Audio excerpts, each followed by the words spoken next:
thought it would be interesting for people that do find out about your art, um, maybe how it all percolated together Well, originally. it'll be like the Sutton Who. I'm into recently all the stuff on YouTube's a great vehicle for your niche stuff, and the British Museum has curators and stuff like that, and they're always exhuming and re-examining old kings and stuff like that. So I figure it'll be like 1,000 years. It'll be some curator going over.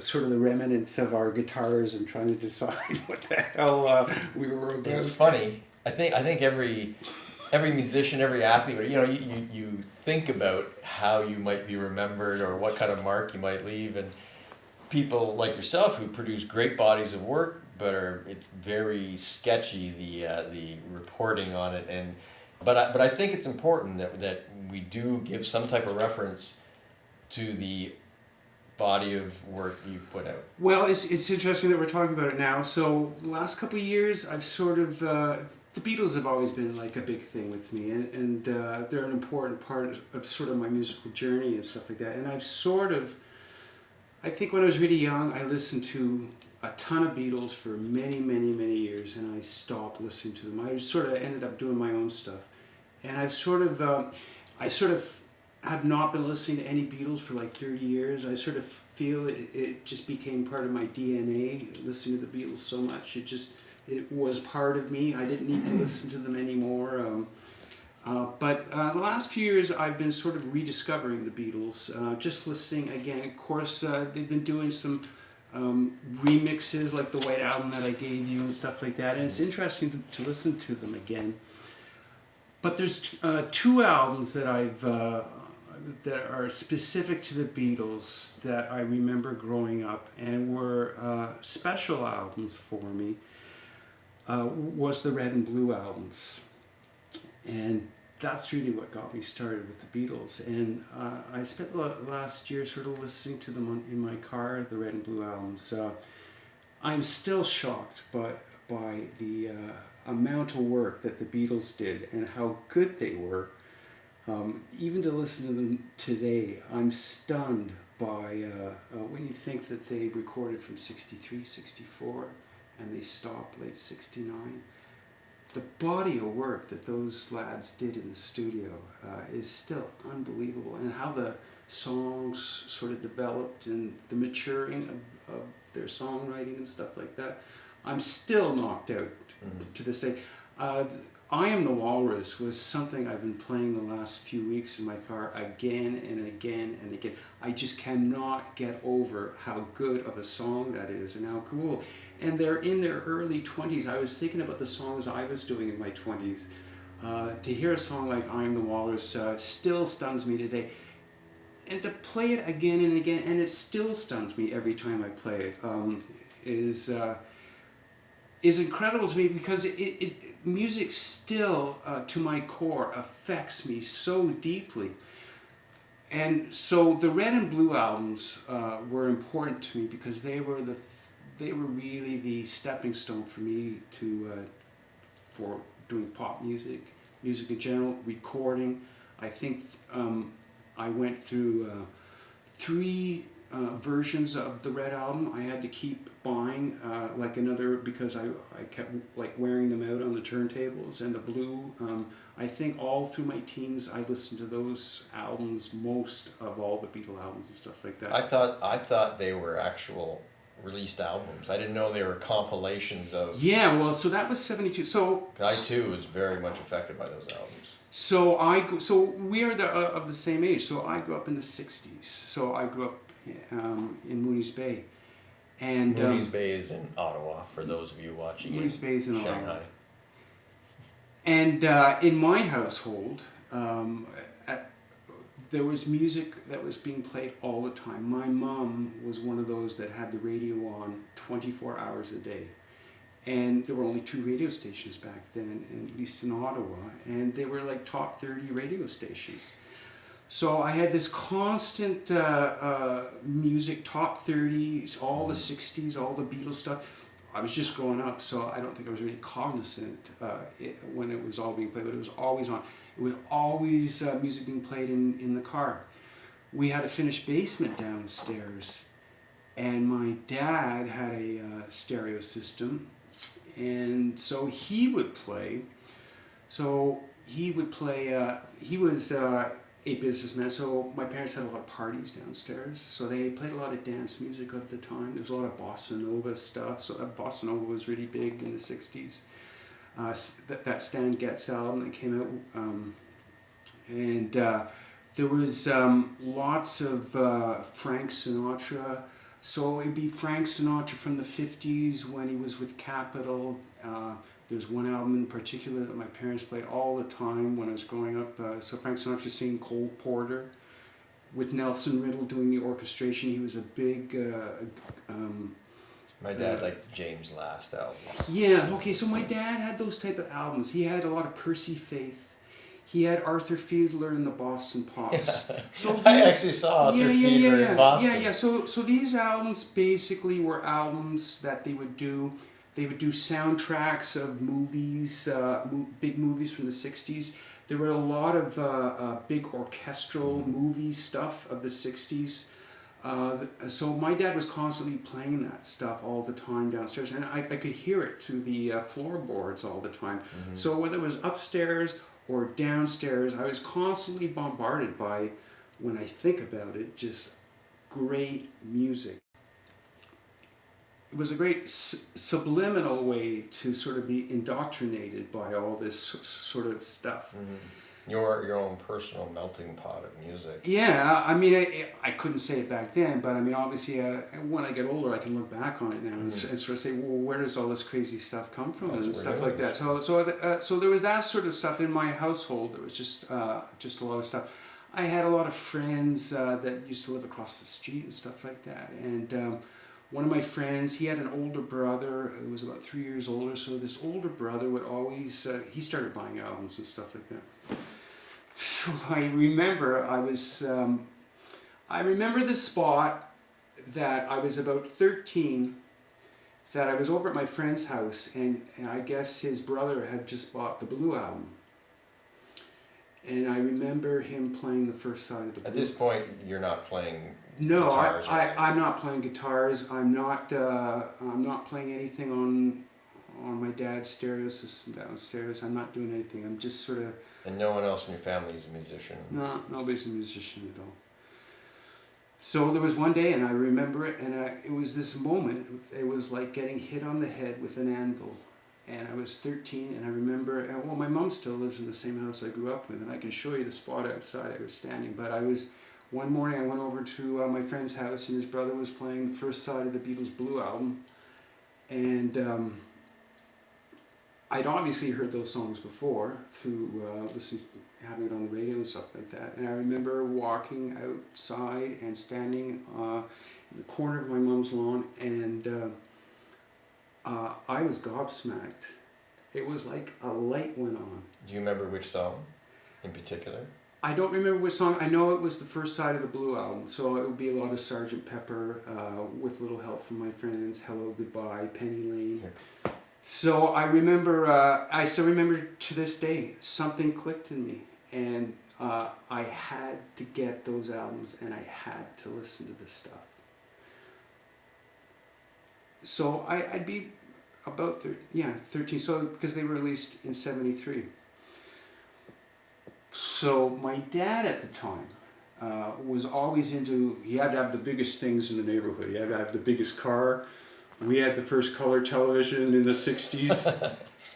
And at the time, of course, this was a very exciting time for technology as well. I remember my early sort of entertainment center thing was in my parents' house, was in the living room, and it was this big cabinet that encased 2 speakers and a turntable in it. And it was living room stereo. Yeah, console. It was Electrohome, and my mom had some flower pots on top, and they would go. One thing opened up for your turntable. Yeah. So my dad, that's when they just started in the late '60s coming out with sort of component parts. And so my dad put in a stereo system downstairs. It was a real high-end stereo system. So we had an elongated basement. So at one end, he bought some speakers. He bought, and I still have them, a set of tannoy speakers from Britain, and they were beautiful. They were big. They fit in the two corners of the house. At the other end, he had a gorgeous turntable. He had a mic amplifier, and he had a tuner. So I'm 13, and I finagled the red album, the blue album. I said to my parents, I gotta have these right away. I have to listen to this. Like, this is an emergency for me. It'd be what, $5 a piece? I don't know, but they gave them to me. So, and I think about it now. So I'm 13. So I went out, and one of my priorities. So this is this sort of. I had previous sort of Acme moments where the anvil hit my head musically that just completely. I remember there were times when I was in public school where the RCMP band would come, and I'd be the only one standing up doing like air violin. Like there was something weird about it and stuff like that. About you or about it? Well, when I look back on it now, I remember my teacher telling me to sit down because everybody else was like sort of sitting down and stuff like that. Like there was just sort of this. So you weren't. The impetus wasn't to entertain people. It was like you were. Something was affecting me. Like something. Like I think about it now. Like what the f am I? This is the internet. Yeah, This is the future, baby. Why am I standing up and doing air violin? But I don't know. I don't know these reasons. So I went out and I got. Talking about audio and stuff. At 13, my priority was to get the best set of headphones I could find. Even though you had the big speakers. I wanted to hear it on headphones. I don't know where that came from. I went out and got what I considered the best pair at 13. Which is weird because I know projecting forward, you were always totally obsessed with stereo effects on instruments. I don't know what. So, I went out and got a pair of Koss Pro AAA dynamic headphones. AAA. Yeah, AAA. And I've Googled it the last few years just to see what. And yeah, at the time, they were some of the best headphones. Probably giant. They were completely uncomfortable. They hurt my ears. And that was one of the reasons why I had to sometimes stop listening when I was obsessed with listening to the Beatles. So I would, so I got these, and I think I ended up getting 2 pairs of these headphones. But I would sit religiously and listen to these albums for hours at a time. And I had the red and the blue one. I tended to... the albums were in chronological order. So side A of the red album, there were 2 LPs for each. Mm-hmm. Side A of the red would be like She Loves You and stuff like that. The second album of the red one, the last side would have stuff like Paperback Writer and Michelle and stuff like that. So I tended to... second side of red, first side of blue. Basically, that's the ones I listened to the most.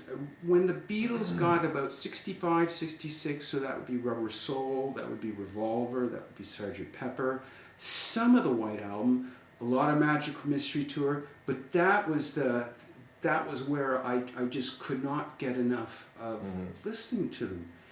Mm-hmm.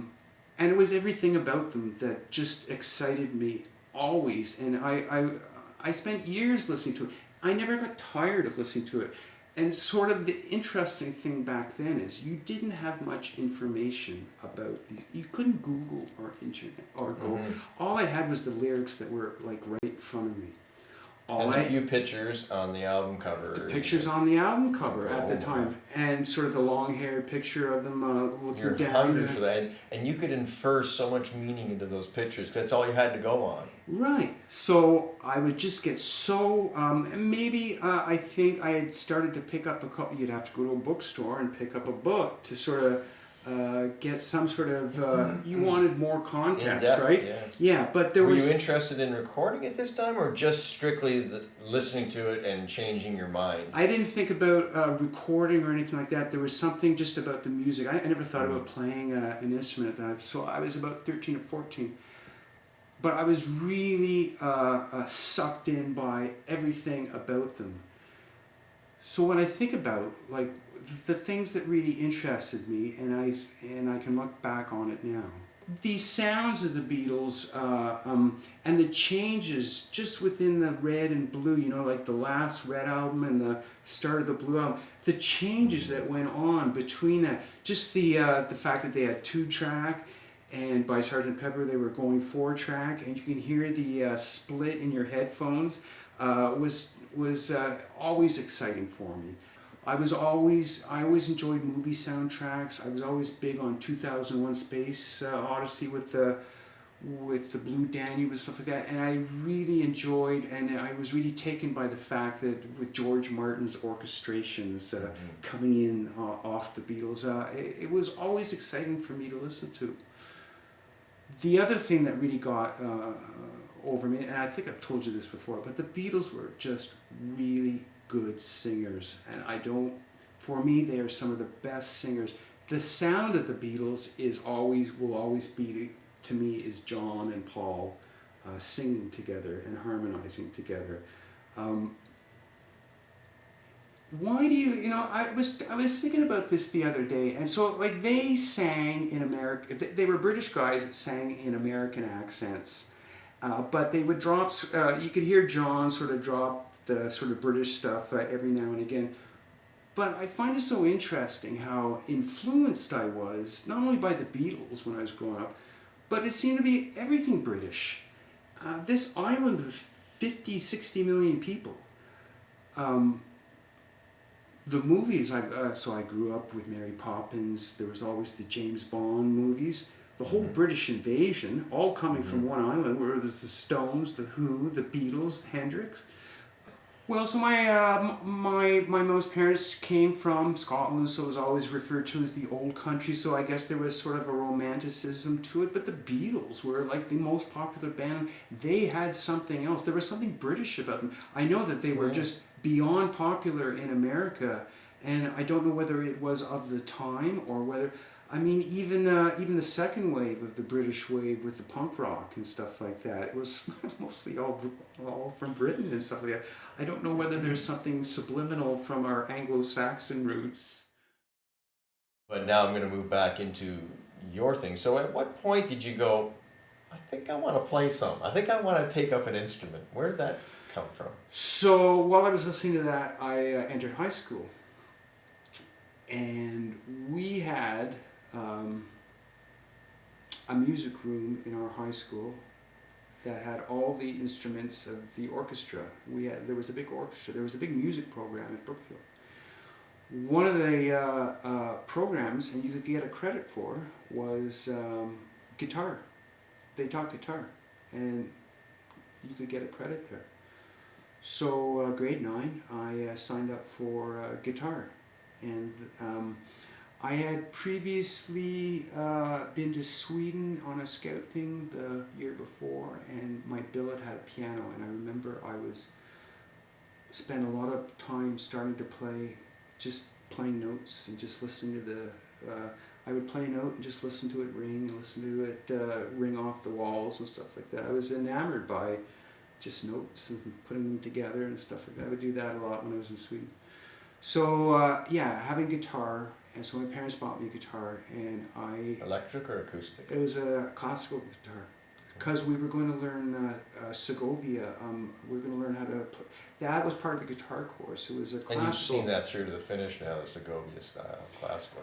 Well, you had to supposedly, right? You're supposed to all that stuff. And so the teacher was our music teacher. He ran the music department. His name was Jack Parker. Jack Parker used to be lead trumpet in he was a British guy. Jack Parker, I guess, had moved to Canada to raise a family and retire, but when he was in his 20s and 30s, he played first trumpet in a dance band in England, and he would play the coastal towns and stuff like that. So, so I had guitar, and that year I also got one of those big Beatle books with all the chords, and so I was listening to the Beatles and learning the chords of the Beatles. Now, this book was more of a piano book, so they had a lot of not the same keys, so they were in E flats and stuff like that. So I don't know if you guys play guitar and stuff like that, but E flat is not one of your favorite chords to play on guitar. It's a lot easier. It's a lot Well, it's easier on okay if you piano. tune down a house, Right, yeah. it is. But sort of the nomenclature of the instrument, sort of you tend to go to the easy It would stuff make your like electric that. guitar sound heavy. Right, if you right, tuned yeah. it. So it turns out the music department, Jack also in the music department, I also took another music course in grade 9 because I was really caught up in my guitar. So in the other music course, I was being taught double bass. Oh, That was the thing. So grade 9, so Jack had a very expanded music department. He had an orchestra that would practice in the morning. He would have a Dixieland band. So a Dixieland band, it's pretty ambitious high school. Holy shit. it was a lot of musicians. JP was part of, JP's one of those guys. Johnny Vegas was part of one of those guys. And he also had a thing called a stage band. So the stage band would play all the stuff from the 30s and 40s. Stage band would be have 5 saxophones on the ground, 4 trumpets, a couple trombones, Wow. a rhythm section, and we would do stuff from the 30s and 40s. Yeah, We would Benny do Goodman. like Benny Goodman and all that stuff. And the great thing, so this is what when I went to high school, from morning till night, I would go to practice. I joined the orchestra, I joined the Dixieland band, I joined the stage band. Playing double bass. I started playing double bass. Stand-up bass. Stand-up bass. Now so a lot of times the sheet music wasn't written for you. In the orchestra it was. You learn how to bow and stuff like that. In the So stage you could band. sight read at this point? Well, I was learning to sight read, but I also learned through. So when we played stage band, that was Jack Parker, our music guy. This was the big band of ours. This was, and during that time, there were a lot of good musicians that played in the band, a lot of good trumpet players, stuff like that. Jack had the original music charts for everybody, for all the In the Mood stuff and Benny Goodman, all from his British days and stuff like that. He had the original charts, like all the saxophone parts and all that stuff. A lot of times there was no bass parts, but you would learn to read off the piano part. The piano part, if you ever read like the music sheet of piano, would have like the treble and the bass part, and would have the chords sort of written apart. A lot of these songs were incredibly, a lot more sophisticated. Cole Porter stuff, all that stuff, a lot more sophisticated, a lot more modulations on the chords. A lot of these songs there weren't a ton of pop songs back then written on guitars. There were a lot of the writers back then wrote on pianos. Tin Pan Alley. Oh yeah, you get a lot of Tim Ballard. So you get all the augmented ninths and stuff like that, all the crazy chords and stuff like that. So at the time, a lot of my friends were listening to Steely Dan, and so that was sort of in the background. Steely Dan was always into all the weird chords and stuff like that. When we used to play stage band, I used to have to sort of half read off the piano charts and stuff like that. And so you had to sort of make it up as you went along, because I was either reading the bass clef, sometimes I'd lose my spot, but I'd know sort of the root chord, and I'd sort of start like riffing on my start own. to learn melody. Yeah, and I can hear things in my head, like things are starting to trip in my head. I don't know where it's coming from, but I can hear things. I know where to go. I can hear it. Like I'm at 3 steps ahead. I don't know where all that stuff's coming from, but I'm sort of going with it. And Jack likes what I'm doing. And at some point, there was another bass player. There was a girl. So I said, well, I'll play the rhythm guitar parts. Because this is about my second year. This is the stage band, although I'm still playing double bass in the Dixieland band in the orchestra. So I started learning all the weird chords on. There was an F-hole, big F-hole guitar that they had for just, and really all you're doing is playing on the chink, chink, chink, chink, chink. So learning all the augmented noise. The piano player, I remember, what was her name? Kathy Shepardesky, I always remember. She was Shout out to Kathy Shepardesky. Yeah, well, she would show me some of the chords. Like she would show me the notes and like help me out and stuff. Like I go, Kathy, where are we going? Where are we going? What's happening? What's happening? So, I spent 5 years basically in the music room at my high school. During that time, so it would be '76. So during the middle of that time, the punk stuff exploded. And I had a friend called JP, Um, and so we got together and we found a guy that And played JP's drums. playing in all the bands with you? JP's playing trumpet in some of the bands. JP He was became known a bass for the. player eventually. He would play bass, but JP played trumpet in, and I'm not quite sure what he did in the orchestra. He might. JP would play a couple instruments. I think I tried trumpet once or whatever. Anyways, it was a music room, right? Like we could do what we want. Dixieland was great. I played Dixieland, and the only memories I have of Dixieland is my fingers would bleed because the strings were so thick on the double bass and stuff like that. Good tempos always. You had to go really quick and stuff like that. So it was crazy. So anyways, the punk thing came out, and JP and I and another lad named Steve Graham, we said, punk, we can do this. Like, let's go for it. Yeah. And so we were like 15 or 16. So we started a punk band. And I remember we would play at assemblies and stuff like that. I remember we had the cheerleaders dance on stage and we were playing stuff. Before Nirvana. Before Nirvana, yeah. Yeah, well, this is still the 70s. I mean, it was just music. Orchestra in the morning, punk rock at night, and make up our own songs. JP would play bass, I'd play guitar. So, at what point did you figure you were going to write songs? Like, did you always have it in your mind that the goal of me learning this instrument or these things is I want to write, or you just wanted to play along and a song just came out one day? What happened? I don't think I had any sort of pre-thing that I have to write. I think we just went ahead and started making up our own stuff. It just seemed like a cool thing to do, and that's what we did. And I very rarely had lyrics that I would remember. I would just make them up as I was going along, and for years I would do that. Like You're still doing it today. I still do it today. I still do it. No, it's true. I would get a lyric or two in my head, and that'd be good enough. And either I would write out the rest, and I couldn't remember it, or I just make it up as I was going. I did parties like that. Nobody was listening to it. They didn't care. All they wanted was the drive of the guitars and the bass and drums, Chug, chug, chug. Everybody was too drunk anyways to give a crap's ass anyway. So yeah, a lot of chug, chug, chug, chug. However, so we played all sort of at the time around high school and stuff like that. We played. There's like the rock, Barrymore's and all those places. This is like 76 through 80. Yeah. We used to hang out at the Rotters Club on Frank Street where all the punk rock was. Yeah. We were lucky enough to practice downtown, so there were a couple places. So one of the guys, Rob Bruner, was a year older in high school. He used to practice at a Sri Chamoy temple downtown in an old house, and then we had the studio downstairs in the basement. So practiced down in the glebe. There was another stage band that used to play at the Penguin called the Blue Currant Preserve, and we used to play.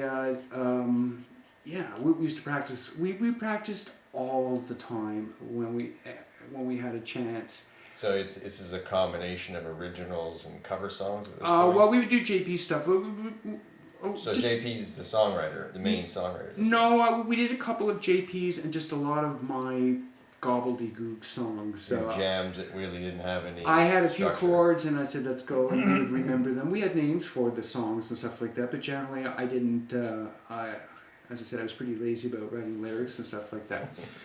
But So I do... it was more like you were interested in the chord structures and the way everybody plays together. There was more...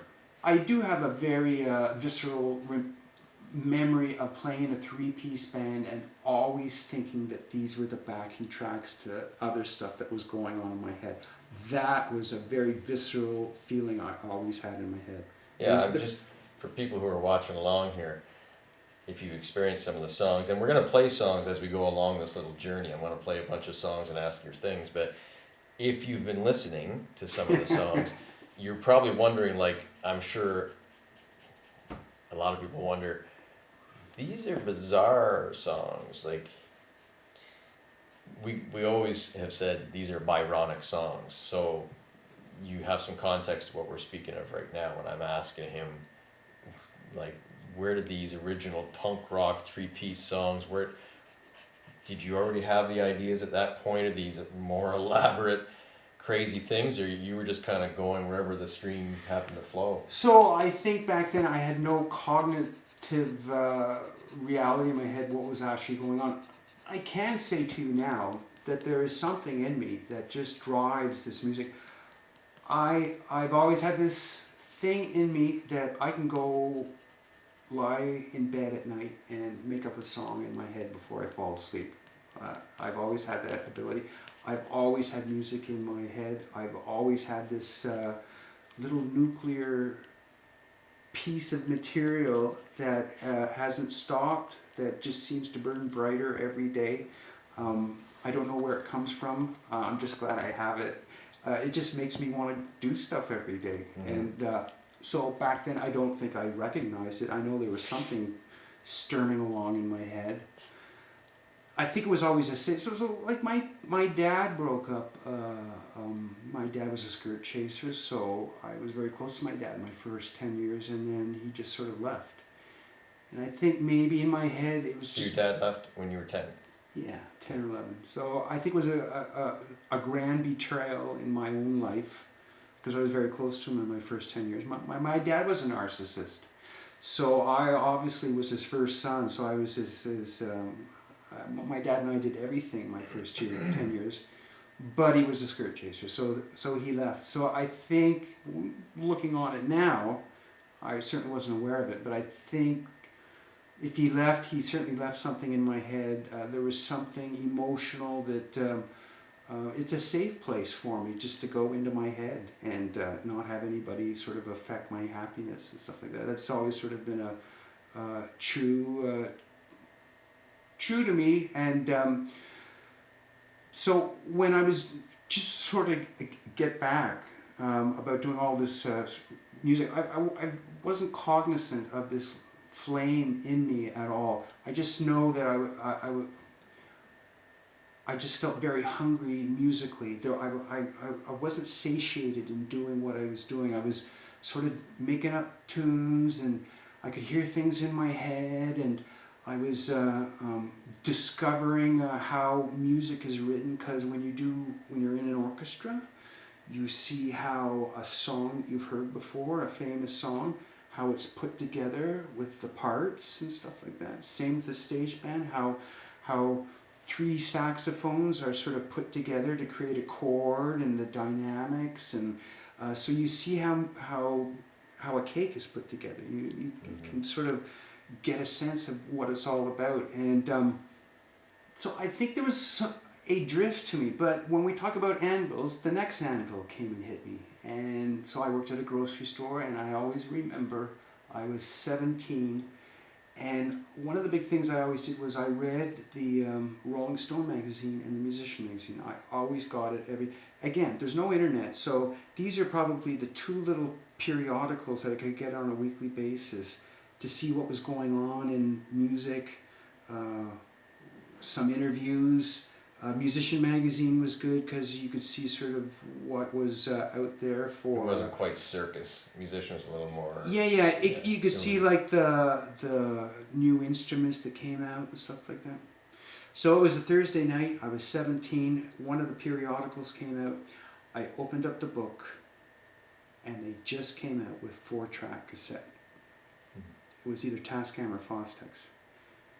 Well, I remember standing up at my grocery store and opening up the thing, and I couldn't move for 5 minutes, because I said, that's what it is, and that's what I'm going to do, and that's what I want. That's what the Beatles did to make Sgt. Pepper.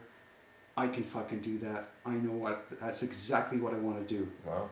I want to ping pong. I want my ass off. I want to play all the instruments. I just want to bounce down. I want to bounce. I want to do all those things that the Beatles did, but I want to create my own stuff. Like, that is it. That is...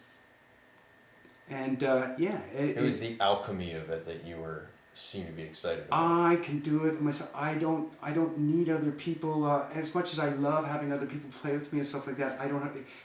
there's always the politics, right? Of getting people together, or whether they're going to play stuff and stuff. I can do it myself. I can follow my brain. I can follow... So that was the moment, because yeah. I know you to be, ferociously solo in what you do. So, I mean, I look back... So we go back to the grocery store. Yeah. That was like 19... Where? So it'd be like 78, something like that. So previous to that, I think I was starting to So he's touch. 17, 18 at this point. Yeah, so but previous to that, I'm sort of touching those things about doing stuff on my own. The JP at the time had an old 2-track 1/4-inch reel-to-reel. It was about that big, and it was I guarantee 2-track. he still has it. No, he doesn't. The heads were aligned, so you could actually put 2 tracks down. So I had done previously some stuff on that. Record and bounce at the same time. Right, but I used to borrow my friend's ghetto blaster. I had my own ghetto blaster, and we used to do multi-track recording with 2 ghetto blasters too. So a bit of that, but I mean it was just so dull, right? And you were just figuring this out on your own. You didn't- Just sort of thinking like I like being able to sort of add But stuff. you were to never my a stuff. super gearhead. You didn't care about that stuff from what I... No. However you can get it done. It's the bare minimum for me. Like I can't go there. It's just too much. So it took me almost a year and a half to almost get the money to buy a 4-track. But I certainly remember that moment, and the day I bought a 4-track, that was pretty well it for me. I don't think I played live any. I think I stopped being in a band at that point, or it was around that time. I had less desire to want to play with people, or it was less important to me. Going and having my studio downstairs in my mom's room, my mom's basement was where I set up. Okay, so that's 17, 18, so 1978 through about 1980, you're dicking around with the 4-track at home, writing songs. Like, at this point, what I think I remember, there's a band called the Wildings. Steve Graham, JP, yourself. Right, so we got out of high school and we continued on for a couple of years after that. I think we played in Toronto a couple of times, once or twice. I know we did once. We did something for one of the radio stations, had a big contest back then, Share or whatever. And I think we recorded it in JP's living room. Now this is moving on to, because this is when I knew of you. So it was like 82/83. Shea is a radio station in our town that was like classic rock. And they're one of the first stations that had like, send in your own produced song and we'll have a little competition. One of the first ever, if I remember, at least for our area. Well, it was big. I mean, like there was obviously again there was no internet, so Shea was a big thing back then for bands. They would play everybody would send in their tapes, and at 6 o'clock everybody would sit around the radio and listen to their music being played and stuff like that. And yeah, so we were out of high school. I think I was going to university back then. We were in a band. We were serious to semi-serious about it. And yeah, we did something for Shea. So that was a pretty big thing for our band back then, because we got one of the spots on it. That actually was Kicking Down the Walls, right? Yeah, and Is that like your first song that had any kind of notoriety or anything? I mean, was that the first song you ever wrote? I don't know. Well, I think it's the first song, yeah, that we actually got out and it was on the radio and stuff like that. I remember actual a few verses times. and bridges and Yeah. choruses. Well, I'll tell you how old it was. It was the first time that we had ever seen our stuff, and I think it was the first year that CDs came out. During the course of these little investigations, we're going to play songs from early on right through to where we are now, because he currently, as of 2019, October, has an album that's pretty well ready to go, but he was discussing that the people put out anymore. I don't know, do people put out albums anymore? I don't know. I mean, I get the whole album thing. So technology's curious. Albums came about because of technology, because of the length that you could put on an album, side A, side B, and back then there was no internet. So actually, I bought a turntable for my brother a couple years ago. He's got a couple of daughters now, and I bought them some albums, and they are experiencing music through just sitting on a couch, looking at the artwork of an album, looking at the lyrics, and discovering music that way, and actually having to get up And do people listen to albums? Because people sort of flip now and all that. I don't know. I mean, Do you listen to it as a piece now? like would Justin Bieber have like a track that's track 5 on an album that like he play in concert? Remember we used to go see bands and they play everything. So we were very lucky in the fact that when we grew up in the era of concept albums. I mean, that was just the whole shtick in the 70s. Alice Cooper, you want to talk about concept albums? That guy was.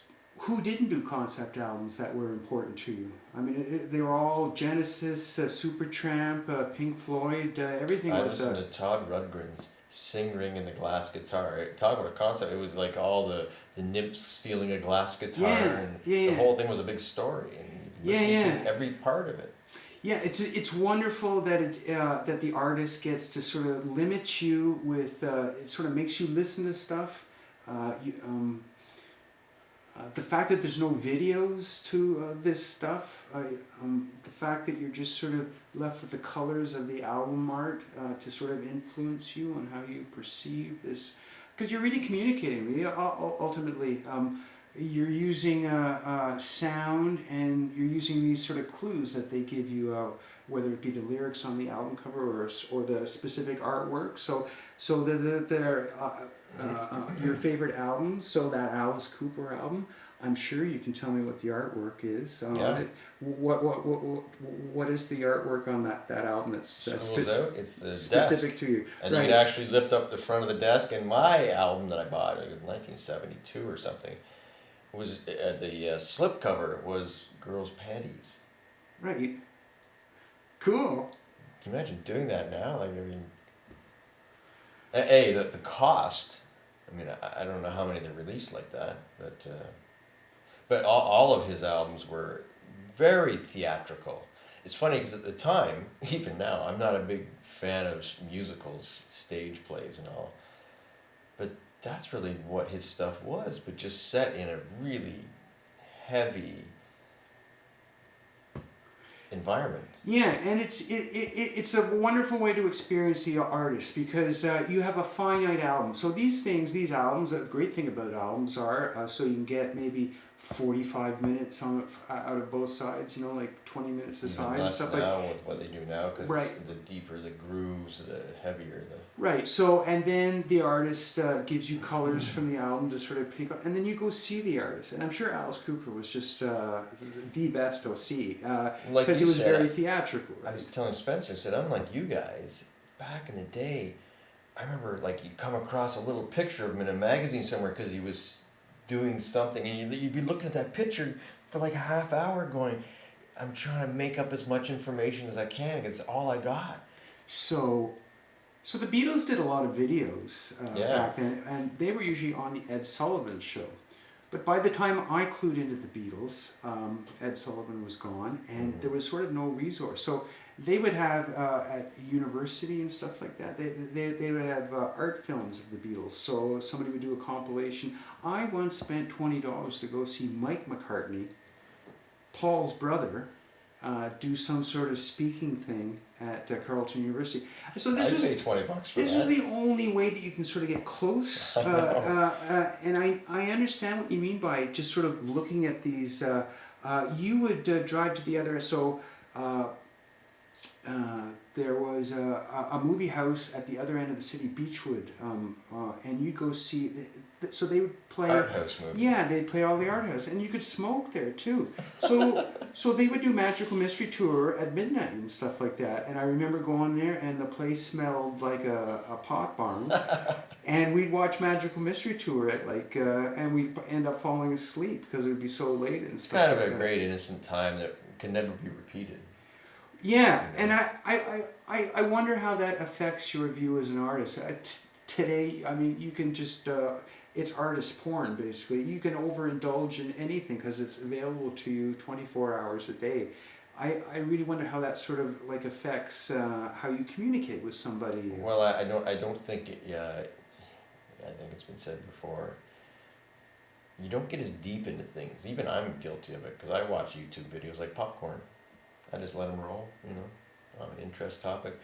So I get a lot of surface stuff, but I don't go in deep as much as I used to. And I think people that have grown up in the internet culture, that's their preference. And in a way, it's sad because I don't think people get as invested into.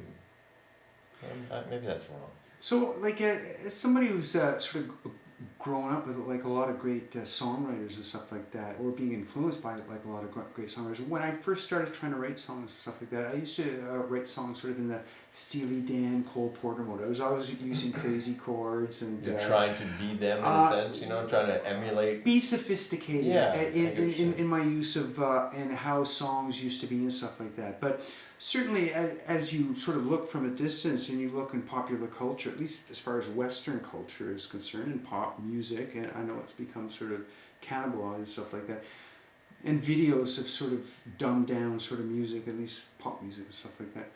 So music from the 30s and 40s, very sort of sophisticated, all sort of piano stuff, and it tends to get a lot simpler in the 50s, beautiful, but still sort of simple, but it's more simple. So its radius of 60s was about the last sort of bastion of intricate pop that would sort of get out there, but it certainly seemed to get really dumbed down. So I can hear my stuff that I did like when I was first starting, and it was just crazy chords and stuff like that. And then there was a time where I was just trying to do sort of traditional pop stuff. That was early in the 80s, just verse, chorus, middle eight and stuff like that. But I find now it's interesting when you're talking about communicating. So when I do my stuff now, I do it on a computer and I record it, but I also put on a video to it and I put it on YouTube. It's interesting that just seems to be about the only way to do it. Mm-hmm. But we come up to my question about today is I have this album of 17 songs that I've done. I've got videos. I'm a bit. I would rather not do videos and stuff like that, because really I've always enjoyed listening to music, sitting down with my eyes closed with headphones on and just experiencing. There's something about the brain not having the visual clues, but only the clues that are in your head that really take me to places. I find I don't go to places as far when I have an artist actually put the visuals. It's like reading a book, right? Just going to say that. Or as opposed to seeing the movie of the book. I mean, like they're doing the work for you and stuff like that. Nothing scares me more than what goes on in my head. I can listen to old radio shows, and on CFRA late at night they have radio shows, and so there's nothing to see, but just the sounds. Almost scary, and they have some scary things. It's interesting, what your mind, my mind can freak me out a lot more than anything I can ever see, I think. I question whether some of my favorite movies are like 2001 Space Odyssey, and a lot of people say, well, they're long and boring. Yeah, the 9-minute scene of them walking. Yeah, but there's something very transcendental to me about it, and I like to take the time and just follow it. Again, sort of the conversation that we had, sort of, it's the smartphone generation. I don't have a smartphone. I don't want to be interrupted. I'm sort of in a daydream all day, sort of. For the future, if you want to get a hold of Byron, you have to call him on a phone. Or email him, because he'll look at it once in a while. Email is this electronic communication we used way back in the 2000s. Well, it's true. Every day I'm always working on something, and everything's a puzzle to me. And I think nothing brings me the greatest happiness than spending all day trying to resolve my little puzzles in my head, especially lyrics and stuff like that. It's interesting that we talked about, so I just sort of finish off with that, just about lyrics and stuff like that. So for the longest time, I didn't put any lyrics into my stuff, or I've just sort of made up lyrics on the spot. I know you've talked to me about when we ended up getting together, which is for another show, I think. But when we get together and did Bite Down Hard, lyrics have become a real big, essential part of how I communicate in my art. So I was always, in high school, not only was I in the music program, but one of the things I excelled at was the writing program that they had at Brookfield. And I was in the enriched program, and I seemed to write very well. I was my teacher was very enamored with my writing and stuff like that. Mr. Marlin, I remember grade 10 was a seminal event that somebody really believed in sort of my wayward talent back then, and it was my creative writing teacher. He took a liking to my writings back then, and I think that really influenced me about words and stuff like that. I've had an ongoing relationship with the English language that Oh, I know. I love, and Byron will get obsessed with a little twist of a phrase or something, and he'll say it for 2 weeks endlessly. I love words, and I love the English language. In fact, we're in Canada now, and this is a bilingual country, but I couldn't even think for a second about speaking another language. The fact that I have such a problem speaking English as well as I want to speak, to articulate one's ideas and stuff like that, I'm always sort of working with. So yeah, lyrics now are, when I first started, they had nothing to do with it, but I would countenance that now when I put stuff together, the lyrics are probably, and the words. So I do videos now, but I think one of my favorite things to do on videos is actually put the words on the videos so people can actually I think that's smart. see what I'm saying, and I like to see the words that I'm actually doing. But then again, there's a certain sentimentality of songs that I remember from my youth, and obviously misremember them. And when you hear the real words, you go, "Oh, I don't know if I like it as much anymore." Yeah, it's true. It's true. And the words that you substitute in the song can take on the great importance that you would give that artist to write those words, and then you realize, oh, it's not that. Those are my words, and you thought they were so majestic. Right, yeah, I'm probably missing out on a better interpretation of my songs if you mishear it. But it is interesting because I'm sure there'll be a whole episode of our little discourse here that'll be devoted to your lyrical content, because like you and all the bands I played in, I'm not big on lyrics. I love the pictures that music paints in my head, musical tapestries and stuff, and lyrics for me are just an adornment of that, because the lyrics themselves, I don't feel that deeply about anything. But I know that you would pick words because of their cadence, their elocution, the way that they fit into the story. For sure. You know, almost more a visual reference than a story contrivance. You know what I'm saying? So there'll be a whole episode on your lyrical content and where that comes from. I think that's really evolved. I'm still incredibly excited about my doing lyrics. I'm always tripping words in my head, and I love playing with words. Never stop, so it's all good. All right, so you know what? With that, let's call that episode 1. And what we're going to do is we're going to take a little walk down the path in the next little while, and hopefully get through a bunch more songs, more impetus of artwork, and any other things we can think you guys might want to see in the year 2673,000. 1,000 years from now.